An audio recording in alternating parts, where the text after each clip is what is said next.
Hello student. So components React में हम हर एक पार्ट को एज अ कंपोनेंट डिफाइन करते हैं और कंपोनेंट दो तरह के होते हैं। एक होता है क्लास कंपोनेंट और दूसरा होता है functional component. Before React 16.8 class component were use only to maintain the state. तो ये स्टेट क्या होता है? तो अभी के लिए इतना समझ लीजिए कि जब भी हमें हमारी एप्लीकेशन में कोई ऐसा वेरिएबल है या कोई कैसा कॉन्टेक्स्ट है जिसे मेंटेन करने की ज़रूरत है, फॉर एग्जांपल यूज़र लॉगिन है या नहीं, या कार्ट में कितनी प्रोडक्ट है, या फिर हमारा पेमेंट गेटवे में पेमेंट हो चुका है या अभी पेंडिंग है, तो ये स्टेट्स होते हैं। और स्टेट मेंटेन करने के लिए क्लास कंपोनेंट यूज़ किए जाते थे। जबकि ऐसे स्टेट जिसे ऐसी फंक्शनलिटी जहां पे स्टेट मेंटेन करने की ज़रूरत नहीं है, वहां पे हम फंक्शनल कंपोनेंट यूज़ करते थे। But after React 16.8 hooks were introduce. जब हुक्स आए तो फंक्शनल कंपोनेंट में भी हम लोग स्टेट मेंटेनेंस करने लगे। सो क्लास कंपोनेंट का यूज़ तब कम होने लगा। और अभी जो लेटेस्ट वर्जन है जिसमें रिएक्ट ये आपको वार्न करता है कि that in future this class component will be deprecated. So हमें क्लास कंपोनेंट फ्यूचर में शायद हम यूज़ कम करेंगे, लेकिन क्लास कंपोनेंट क्या होता है ये वीडियो में देखेंगे। सो क्लास कंपोनेंट बनाने के लिए हम क्या करेंगे, हमारे कोड में से ये मेन पार्ट निकाल देते हैं अभी के लिए। ओके, हेडर में ये टैग्स है कुछ, उसे भी मैं रिमूव कर देता हूं। Okay, so we have now here space where we can show our code. So हम क्या करेंगे, हम यहां पे एक और कंपोनेंट बनाते हैं जो होगा क्लास कंपोनेंट। तो इसका नाम देता हूं मैं क्लास कंपोनेंट डेमो डॉट। अब इसे आप JS भी सेव कर सकते हैं या JSX से भी सेव कर सकते हैं। तो हम यहां पे हमारा क्लास कंपोनेंट बना रहे हैं। तो यहां पे मैं लिखूंगा class component demo x tends component. तो जैसे मैंने कंपोनेंट लिखा, यहां ऊपर उसने इंपोर्ट कर लिया रिएक्ट में से कंपोनेंट को। तो इसकी यहां पे अगर मुझे इस कंपोनेंट को यूज करना है तो मुझे वापस लिखना पड़ेगा class component demo, closing and save. अभी इसको नहीं मिल रहा है, क्यों नहीं मिल रहा है? क्योंकि हमने यहाँ पे इंपोर्ट नहीं किया। तो import class component demo from components slash class component demo. Okay, तो नाउ हियर इसे क्लास कंपोनेंट डेमो तो मिल गया, लेकिन अब ये बोल रहा है कि हमने इसे एक्सपोर्ट नहीं किया है। तो हम यहाँ पे इसे एक्सपोर्ट भी कर देते हैं, export default class component demo and here भी। सो अब इसे कुछ नई एरर आई। ये चाहता है कि इसके पास एक डिफॉल्ट फंक्शन होना चाहिए जिसका नाम है render. Okay, the render function will give you the whatever the HTML। तो यहाँ पे मैं एक h1 टैग ले लेता हूँ, hello from class component.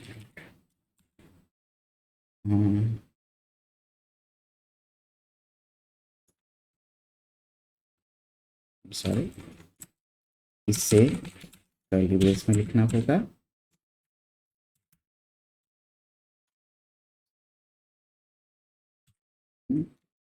Hello one and here. तो यहाँ पे हमारा क्लास कंपोनेंट यहाँ लोड हो चुका है। अगर मैं इसे निकाल दूँ तो हमारा हेलो वर्ल्ड चला गया। तो हमारा क्लास कंपोनेंट एक कंपोनेंट क्लास से एक्सटेंड करता है। तो ये कंपोनेंट क्लास हमारे रिएक्ट फाइल के अंदर ही है और इसे हम एक्सपोर्ट डिफॉल्ट यहाँ पे कर रहे हैं। अब आप यहाँ पे एक्स से भी लिख सकते हो या फिर आप यहाँ पे एक्सपोर्ट डिफॉल्ट ऐसे भी लिख सकते हो। So it's your choice. तो हमने यहाँ पे हमारा क्लास कंपोनेंट तो बना दिया है, बट जैसे कि हमने बात की कि क्लास कंपोनेंट को यूज़ करना मतलब हमें अगर कोई स्टेट मेंटेन करना है तो हम क्लास कंपोनेंट यूज़ करते हैं। तो अब हम करेंगे स्टेट मेंटेन। तो स्टेट मेंटेनेंस के लिए हम एक छोटा सा वेरिएबल लेंगे और उसे इंक्रीमेंट या डिक्रीमेंट करेंगे। तो इसे बनाने के लिए हम क्या करेंगे, यहाँ पे हम एक वेरिएबल ले लेते हैं स्टेट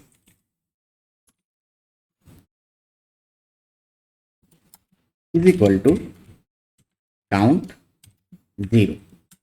तो अभी ये जो है count is my state variable और अगर मुझे इसे प्रिंट करना है तो अगर मुझे यहाँ पे मल्टीपल डिव लेने हैं तो मैं इसे ब्रैकेट में सेव कर सकता हूँ और यहाँ पे एक डिव टैग और डिव टैग के अंदर हेलो कंपोनेंट एंड इसके नीचे मैं लिख सकता हूँ दिस डॉट।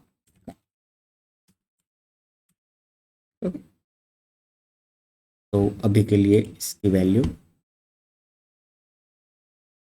मुझे यहाँ लिखना पड़ेगा this dot state dot. So it is printing 0 over here. I hope you can see that.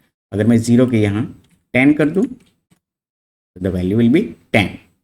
सो ये एक स्टेट मेंटेन कर रहा है। अब हम चाहते हैं कि यहाँ पे वो इंक्रीमेंट या डिक्रीमेंट भी करे। सो हम क्या कर सकते हैं, दो बटन रख सकते हैं कि बटन टैग या फिर बटन ही ले लेते हैं, बटन क्लास btn प्राइमरी और इसके बाद प्लस साइन मैं कॉपी कर लेता हूँ, इसके नीचे माइनस। तो इट विल इंक्रीमेंट और डिक्रीमेंट। इससे हम टी टैग के अंदर बाइंड कर देते हैं टेक्स्ट।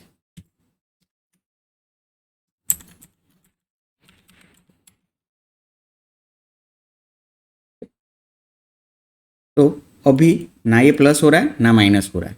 तो हम क्या करते हैं, हम यहां पे दो फंक्शन क्रिएट करते हैं, इंक्रीमेंट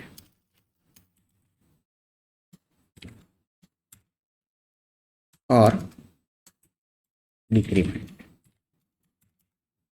ओके, अब ये इंक्रीमेंट और डिक्रीमेंट क्या करेगा, ये जो हमारा स्टेट वेरिएबल है काउंट, इसको इंक्रीमेंट करेगा बाय 1।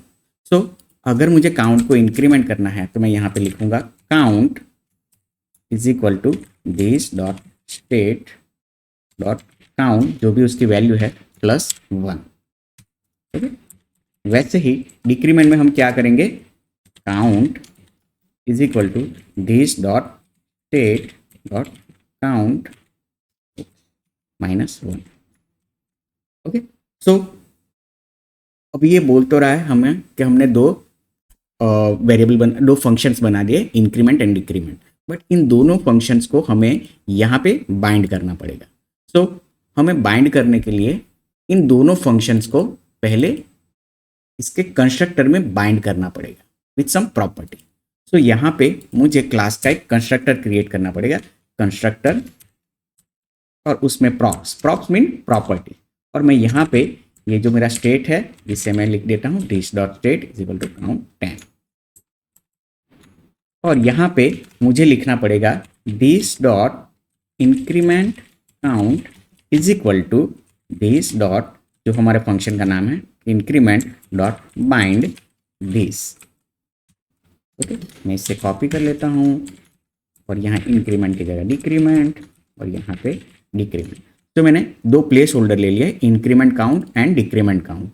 और मैं अपने जो बटन से, तो यहाँ पे मैं इसकी ऑन क्लिक पे लिखता हूँ on click this dot increment count, this one. This key on click this dot decrement count. Save it. The problem. Okay. What we are missing, that we need to write like this set state, और हमें set state function call करना पड़ेगा to change the state. इससे मैं copy कर लेता हूँ यहाँ पे. यहाँ +1 है, उसकी जगह में -1 कर. Save it. Now it is giving us the more error. So what we made the mistake on okay here super oops only props okay and that's how we maintain the state. अब मैं इस पे click करूंगा तो increment हो रहा है, यहाँ पे डिक्रीमेंट हो रहा है. तो ये क्या कर रहा है, यहाँ पे जब मैं इंक्रीमेंट बटन पे क्लिक करता हूँ तो वो किसको कॉल करता है, इंक्रीमेंट काउंट. तो इंक्रीमेंट काउंट क्या है, वो इंक्रीमेंट फंक्शन को कॉल करता है यहाँ पे, और वो फंक्शन क्या करता है, सेट स्टेट को अपडेट करता है. वो सेट स्टेट क्या करता है कि काउंट वेरिएबल को 1 से इंक्रीमेंट करता है. वैसे ही माइनस बटन पे क्लिक करते हैं तो वो डिक्रीमेंट काउंट इसको कॉल करता है. ये क्या करता है, डिक्रीमेंट फंक्शन को कॉल करता है. वो यहाँ पे है जो 1 से सेट करके काउंट को 1 से डिक्रीमेंट कर रहा है. सो ये इंक्रीमेंट और डिक्रीमेंट दोनों फंक्शंस है क्लास के. बट यहाँ पे अगर मैं ऐसे लिखूं, इसकी जगह मैं यहाँ पे इसको निकाल देता हूँ और यहाँ पे मैं इन दोनों को फंक्शंस को एरो फंक्शन बना दूं अगर इस तरह, तो मुझे अब प्लेस होल्डर लेने की ज़रूरत नहीं है. मैं सीधा यहाँ से इंक्रीमेंट फंक्शन और डिक्रीमेंट फंक्शन को कॉल कर सकता हूँ. तो save it. It is still working. So ऐसे में इंक्रीमेंट और डिक्रीमेंट फंक्शन यूज कर सकता हूँ. तो ये था हमारा एक सिंपल बेसिक एग्जाम्पल कि हम स्टेट को कैसे मेंटेन करें, कि हम क्लास वेरिएबल को यूज करके स्टेट मेंटेनेंस को सीख सकते हैं. थोड़ा कॉम्प्लिकेटेड है, बट नेक्स्ट वीडियो में हम सीखेंगे फंक्शनल कंपोनेंट्स के बारे में, जिसमें स्टेट मेंटेनेंस इससे भी इजी है. सो हम लोग नेक्स्ट वीडियो में फंक्शनल कंपोनेंट के बारे में बात करेंगे. सी यू, बाय बाय.